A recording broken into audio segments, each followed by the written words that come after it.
প্রিয় দর্শক, আপনাদেরকে শুভেচ্ছা জানাচ্ছি আমাদের আজকের পর্বে। আমরা এই মুহূর্তে আছি বাংলাদেশ ভারত প্রথম মৈত্রী সেতু, যেটি আজকে 9 মার্চ ভারতের প্রধানমন্ত্রী নরেন্দ্র মোদী ভার্চুয়ালি উদ্বোধন করেছেন। তো এটি নিয়ে এই অঞ্চলের রামগড় খাগড়াছড়ি এলাকার মানুষজনের অনেক কৌতূহল রয়েছে সারা বাংলাদেশের মানুষের কৌতূহল।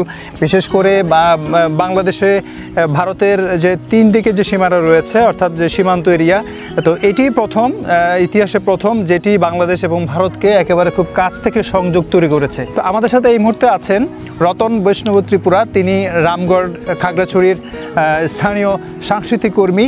তো তিনি কিভাবে দেখছেন, আজকে আমরা তার কাছ থেকে বিষয়গুলো জানবো। আরও অনেক দর্শনার্থী এখানে রয়েছেন, তাদের কাছ থেকে আমরা মতামত দেব। চলুন আমরা আগে রতনদার কাছ থেকে এই বিষয়ে একটু শুনে আসি। ধন্যবাদ আপনাকে আমাকে কিছু বলার সুযোগ করে দেওয়ার জন্য। আমরা খুব আনন্দিত এবং গর্ববোধ করছি যে আজকে বাংলাদেশ ভারত মৈত্রী সেতু এক ভিডিও কনফারেন্সের মাধ্যমে ভারত সরকার নরেন্দ্র মোদীর মাধ্যমেই আজকে উদ্বোধন হয়েছে।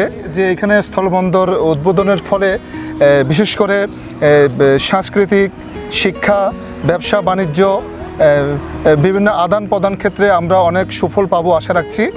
সেক্ষেত্রে আমরা আরেকটা বলতে চাই, এখানে ব্রিজ উদ্বোধনের ফলে এখানে স্থলবন্দরের যে অবকাঠামোগুলো এবং ল্যান্ড কাস্টমস, বিশেষ করে পারাপারের যে আমাদের সুযোগ সুবিধা জনগণের, এটা আমরা দ্রুত কার্যক্রম পরিচালনার জন্য আমরা আপনার মাধ্যমে আমরা অনুরোধ জানাবো। সেক্ষেত্রে আমরা বলবো যে আমরা খুব আনন্দিত এবং গর্বিত বোধ করছি। 26শে মার্চ এর উদ্বোধন হওয়ার কথা, তো হঠাৎ করে এই উদ্বোধনের মানে আজকে 9 মার্চ উদ্বোধনের কি কারণ থাকতে পারে, কি মনে হয় আপনার বিষয়টি? আমরা ঠিক এটা যেহেতু আন্তর্জাতিক বিষয়, কূটনীতিকের বিষয়, আমরা এটা জানি না। সেক্ষেত্রে আমি বলবো যে ওনাদের সুবিধাতে হয়তো বা ওনারা আজকেই এটা উদ্বোধন করেছেন। যাই হোক, তারপরও আমরা আশাবাদী ছিলাম যে এখানে আরও অনেক জাঁকজমকভাবে উদ্বোধন হবে এবং দুই দেশের প্রধানমন্ত্রী এবং কূটনীতিকরা আসবেন, আমরা আশা করেছিলাম। এখানে আজকে অনেকেই আসছেন বিভিন্ন দূর দূরান্ত থেকে, ওরা আমাদেরকে অনেকে ফোন দিচ্ছেন যে আজকে বর্ডার খোলা দিচ্ছেন, যে উদ্বোধনে অনেকেই দেখতে আসবেন, আবার অনেকেই আসতেছেন। আচ্ছা, তো যাক, সব কিছু মিলে আজকে উদ্বোধন হয়ে গেল। অর্থাৎ আমি যদি বলতে চাই যে স্থানীয়ভাবে আপনাদের যে একটা অনেক বড় একটা প্রত্যাশা ছিল যে ভারতের প্রধানমন্ত্রী নরেন্দ্র মোদী এখানে আসবেন, বাংলাদেশের প্রধানমন্ত্রী এবং বাংলাদেশের সরকারি পর্যায়ে অনেক কর্মকর্তারা আসবেন, সেতু বিভাগের লোকজন আসবেন, তারপর আসবেন হচ্ছে কূটনৈতিক ব্যক্তিবর্গ, অর্থাৎ অনেক বড় জাঁকজমক করে একটা অনুষ্ঠান হওয়ার আশা আপনারা করেছিলেন, সেটি হয়নি। যে কারণে মন খারাপ লাগছে নাকি এরকম? মন খারাপ ঠিক বলবো না, যেহেতু আমরা এখানে প্রতিনিয়ত দেখছি এখানে অনেক দর্শনার্থী এসে বলছে যে একেবারে সাদামাটা, অনেকে আসছেন খুব আগ্রহ নিয়ে দেখার জন্য কি হয়, তো এসে দেখছেন যে কিছুই নেই। অনেকে আবার ভার্চুয়াল কথা, স্থানীয়ভাবে তো অনেকে ভার্চুয়াল বুঝেন না, অনেকে বলতে হচ্ছে যে না এটা ভার্চুয়ালি ওখান থেকে হচ্ছে। জি, তো এখানে আমরাও সাংস্কৃতিক কর্মী হিসেবে দাবি জানাবো যে ভবিষ্যতে দুই দেশের প্রধানমন্ত্রী এখানে ওনাদের পদচারণা পড়বে এবং আমাদের আশার যে আমরা ছিলাম সেই আশা আমাদের পূরণ করবে এবং দুই বাংলার বড়সড় করে একটা সাংস্কৃতিক প্রোগ্রাম আনুষ্ঠানিকতার মাধ্যমে হবে, এটা আমরা দাবি রাখছি। আচ্ছা, যেটা ব্রিজটা যেটা নামকরণ করা হয়েছে এই সেতুর, ভারত বাংলাদেশ মৈত্রী সেতু, তো কিভাবে দেখছেন, মানে কতটুকু ভূমিকা রাখবে এটি? এই সেতুটা একটা বন্ধন। সে মুক্তিযোদ্ধার সময় যেভাবে আমাদেরকে দু দেশের যে সম্পর্ক সৃষ্টি হয়েছে, এই ব্রিজের মাধ্যমে আবার নতুন করে জাগ্রত হয়েছে যে একটা বাংলাদেশ ভারত মৈত্রী সেতু এক, সে একটা ভালোবাসার একটা বন্ধন তৈরি হয়েছে আমি মনে করি। আচ্ছা আচ্ছা আচ্ছা, আপনার রামগড়ের একদম কোল ঘেঁষে আমরা এখানে অলরেডি সীমান্ত এরিয়া দেখতে পাচ্ছি, কি আশা করছেন, মানে তারা কতটুকু বেনিফিটেড হবে? আমি সামগ্রিকভাবে ত্রিপুরা ভারত কতটুকু বেনিফিটেড হবে এই ব্রিজটি নিয়ে? আমি যতটুকু জানি যে বাংলাদেশ ভারত মৈত্রী সেতু এক, এটা শুধু ত্রিপুরার জন্যই নয়, এটা 7 সিস্টার নামে পরিচিত, 7টা রাজ্য এটা উপকৃত পাচ্ছেন। বিশেষ করে চট্টগ্রাম বন্দর থেকে সরাসরি যেখানে 8-10 দিন 20 দিন অনেক সময় লেগে যেত তাদের মালামাল বিভিন্ন পণ্য পৌঁছতে, এখন এই স্থলবন্দর পুরোদমে চালু হলে বাংলাদেশ সহ আপনার ভারতের যে 7 সিস্টার নামে যে পরিচিত তারা সবাই উপকৃত হবেন। তো আচ্ছা রতনদা, আপনার কাছ থেকে আমরা জেনে নিই যে আমরা যেটা জানি এটা হচ্ছে স্থলবন্দর হচ্ছে।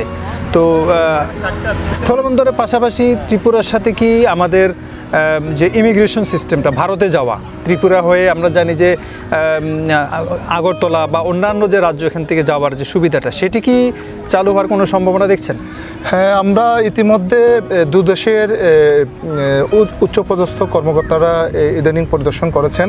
আমরা বিভিন্ন সময় ওনাদের কাছ থেকে শুনেছি যে আগে থেকেই রামগড়ে আপনার অনেক প্রাচীনকাল থেকেই অনেক পুরনো আমাদের ল্যান্ড কাস্টমস রয়েছে। এখনও বিশেষ করে যে রামগড় ডাক বিভাগ ওটার সামনে এখনও জরাজীর্ণ অবস্থায় ল্যান্ড কাস্টমস রয়েছে। ওখানে আগে বিশেষ করে বিভিন্ন শুটকি, তারপরে কসমেটিক্স, বাঁশ বেত, ইট এগুলা যাওয়া আসা করতো। আচ্ছা, হ্যাঁ।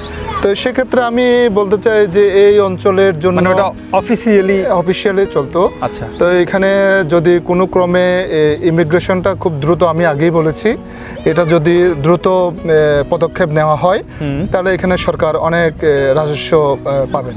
তো দাদা, আরেকটি বিষয় আমার কাছে মনে হয়েছে যে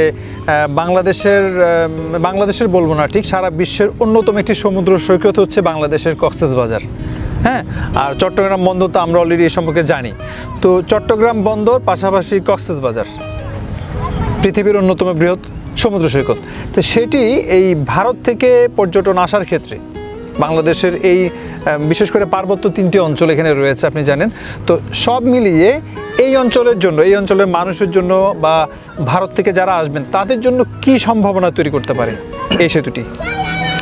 আপনারা ইদানিং দেখছেন বিশেষ করে ঢাকা থেকে এবং বিভিন্ন অঞ্চল, বিভিন্ন জেলা, বিভিন্ন উপজেলা থেকে আমাদের রামগড় পথ হয়ে খাগড়াছড়ি হয়ে রাঙ্গামাটি সাজেক যাচ্ছেন বিভিন্ন পর্যটন বন্ধুরা, ভাইয়েরা, পরিবার পরিজন নিয়ে। সেক্ষেত্রে আপনার কথায় আমি বলতে যাচ্ছি যে কক্সবাজার এবং চট্টগ্রাম বন্দর এটা আমাদের বাংলাদেশের জন্য একটা আশীর্বাদ স্বরূপ। তো আমি বলবো এই বাংলাদেশ ভারত মৈত্রী সেতু আজ উদ্বোধনের ফলে, আমি আগেও বলেছি আপনাকে, যে পর্যটন এবং শিক্ষা, ব্যবসা বাণিজ্য, সাংস্কৃতিক এটা অনেকটা সুফল পাবে। সেক্ষেত্রে আমি আবারও বলছি যে এখানে দ্রুত যে ইমিগ্রেশনটা যদি চালু করা হয়, আপনারা সেই আশা এবং সুফল আপনারা পাবেন যে এখানে অন্যান্য স্থলবন্দরের এবং ইমিগ্রেশনের যে সুবিধাটা এখানে অনেকটা সাধারণ পর্যটকরা সুফল পাবে এবং আসবেন, আমি আশাবাদী। আচ্ছা, রামগড় সম্পর্কে একটু ধারণা দেওয়া দরকার মনে হয় দর্শকদের, কারণ এখানে ঝুলন্ত সেতু রয়েছে আমরা জানি রামগড় পার্কে, লেকের উপর। তো সে সম্পর্কে একটু দর্শকদের জন্য কিছু বলুন, যে তারাও, কারণ অনেকে এসে কিন্তু সাজেক চলে যায়, বাট কি আছে আরেকটা বিষয় আছে যে চা বাগান, রামগড় চা বাগান। আমি গর্বের সাথে বলি যে আমি রামগড়েই আমার জন্মস্থান, যে 1920 সালের প্রাচীন মহকুমা শহর। এবং এখানে আপনারা জানেন যে গর্বের বিষয়, আপনার ইপিআর বর্তমানে বর্ডার গার্ড বাংলাদেশ 1795 সালের বিজিবি, যার জন্ম রামগড়ে। আমরা গর্ববোধ করি, রামগড়ে অনেক আপনার দর্শনীয় স্থান এবং ইতিহাস সাক্ষী রাখে। যেমন এখানে অনেক পুরনো আপনার মসজিদ, মন্দির, এবং এখানে একসময় কোর্ট ছিল। তারপরে এখানে অনেক পুরনো বৌদ্ধ মন্দির, তারপর রামগড় চা বাগান, সয়েল বাগান, পাইলট বাগান, এবং আপনারা জানেন উন্নয়ন বোর্ড কর্তৃক নির্মিত জ্বলন্ত সেতু, যা দর্শকদেরকে বিভিন্ন উৎসাহ আনন্দ দিয়ে থাকেন। এবং এখানে নতুন যুগ হয়েছে আজকে বাংলাদেশ ভারত মৈত্রী সেতু 1। এখানে বিকাল বেলায়, বিশেষ করে বৃহস্পতিবার, শুক্রবার, শনিবার হাজার হাজার দর্শক এখানে ভরপুর থাকে। রতনদা, আপনার কাছে আরেকটি বিষয় আমাদের জানার আছে, সেটি হচ্ছে ফেনী নদীর বিষয়টি। যেহেতু এই সেতুটি ফেনী নদীর উপর নির্মিত হয়েছে, ফেনী নদীর আসলে মানে উৎপত্তি স্থলটা কোথায়, এটা নিয়ে অনেক ধরনের তথ্য আছে ইন্টারনেটে। আমরা ইতিমধ্যে আমি ওই স্থানে সরজমিনে গিয়েছিলাম, আমার সৌভাগ্য হয়েছে। এটা খাগড়াছড়ি পার্বত্য অঞ্চলের মাটিরাঙ্গা ভগবান টিলা এলাকা থেকে হয়ে আপনার মাটিরাঙ্গা হয়ে রামগড় হয়ে শুভপুর হয়ে তারপর আপনার ওদিকে সাগরের সাথে মিশে গেছেন। এরপরে বাংলাদেশ ভারত সীমান্ত হয়ে এটা ভাগ হয়েছে। এই নদীটি এত বেশি গুরুত্বপূর্ণ, আসলে অনেক আলোচনা এই নদী নিয়ে হয়েছে। এই নদীর পানি কিন্তু দুই দেশের যে সীমান্তবর্তী পরিবারগুলো রয়েছে, যারা কৃষিকাজের সাথে, আমরা জানি যে অনেক বড় একটি জমির অংশ রয়েছে দুই দেশে সীমান্ত এরিয়াতে। তো তারা এই নদীরকে ব্যবহার করে এই নদীর পানি দিয়ে কিন্তু ফসল বা আপনার কৃষিকাজ সম্পন্ন হচ্ছে। কথাটা সত্য যে দুই দেশের বিশেষ করে সীমান্ত এলাকার এখানে বাংলাদেশ ভারতের যে সীমান্ত এলাকার যারা কৃষির সাথে জড়িত এবং বিশেষ করে আপনার মাটিরাঙ্গা ওদিকে তবলছড়ি, টাইনং, গুমতি এবং আপনার বল্টুরাম এলাকা এবং মহামণি এলাকা, সোনাইপুর, ওরা কিন্তু এই ফেনী নদীর পানি ছাড়া কিন্তু চলবে না, কোনোভাবে সম্ভব না, কোনোভাবে এটা বিকল্প চিন্তা করা যায় না। আচ্ছা। কারণ আমরা ছোটকালে ফেনী নদীতে গোসল করে স্নান করে বড় হয়েছি। আচ্ছা। এবং তেমনি ভারতও ওই সাইডে বিশেষ করে আমরা দেখতে পাচ্ছি যে সাবরুম, ওখানে তারপরে কাঁঠালছড়ি, বিভিন্ন পাম্প হাউস দিয়ে তারা পানি নিচ্ছেন। সেক্ষেত্রে আমাদের দু দেশের যে আমি মনে করি যে আমরা এক সময় নদীতে ইন্ডিয়ানরা এবং আমরাও বাংলাদেশ থেকে গোসলে নামতাম, অনেক সুসম্পর্ক ছিল। তখন এই ধরনের কাঁটাতারের বেড়া বা এই ধরনের কোনো রেশারেশি বা কোনো কিছু ছিল না আমাদের। আচ্ছা। মানে আমরা অনেক সময় চরে নেমে গোসল করার সময় আমরা প্রীতি ম্যাচ ফুটবল খেলতাম, আচ্ছা, কাবাডি খেলতাম। আচ্ছা। হ্যাঁ, সেদিনটা খুব মনে পড়ে মানে খুব মজা করেছিলেন জি, এক সময় এই জি, জায়গাতে। জি, জি। আচ্ছা, আমরা আশা করি যে দুই দেশের এই সুন্দর সম্পর্ক সারা জীবনই চলমান থাকবে। জি, এই সেতুটি হয়তো তারই একটি জ্বলন্ত জি, উদাহরণ। জি। আরও অনেক দর্শনার্থী আজকে এখানে ঘুরতে এসেছেন, চলুন তাদের কয়েকজনের কথা আমরা শুনে আসি।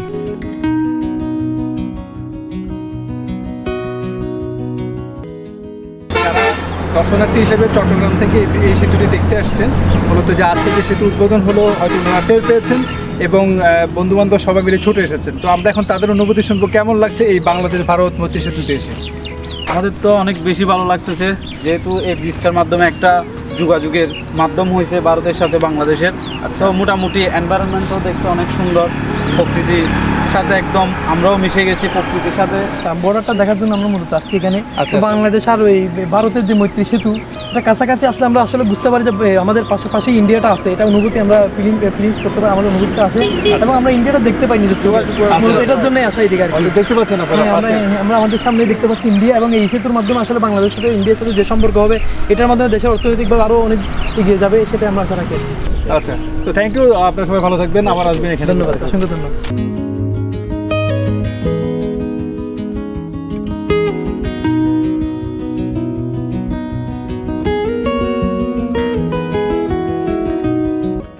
প্রিয় দর্শক, দেখতে দেখতে অবশেষে সন্ধ্যা নেমে এলো। এবার বিদায় নেওয়ার পালা, ফিরতে হবে বাড়ি। পরবর্তী আরেকটি পর্বে রামগড়ের আরও অনেক তথ্য নিয়ে আপনাদের সামনে হাজির হব বলে আশা করছি। আপনারা সবাই ভালো থাকবেন, সুস্থ থাকবেন। আল্লাহ হাফিজ।